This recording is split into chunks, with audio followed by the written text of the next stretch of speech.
Hi everyone. Here is the most interesting question you all have. Is Doctor Strange aware of the TVA's existence? Or the Ancient One for that matter? The answer for this is, ideally speaking, they never would know about time variance authority. Only variants are aware of the TVA. And only until they are pruned, and their divergent timelines are reset, so for the most part, not for long.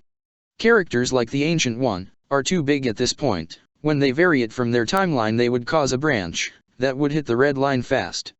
But my question is, would the Ancient One even try to vary it from her timeline? And the answer to that is no. When Bruce approached the Ancient One in the endgame, she showed that she already knew about the coming of Strange, and even how he would be the best of them, which means she even saw ahead of her death. So neither Strange, nor the Ancient One, not even Scarlet Witch for the matter, according to what we've seen in Loki so far, are variants. So no, there would be no reason for them to be aware of the TVA according to me. So what do you think? Please let me know in the comments below. Will Doctor Strange or Ancient One know about TVA?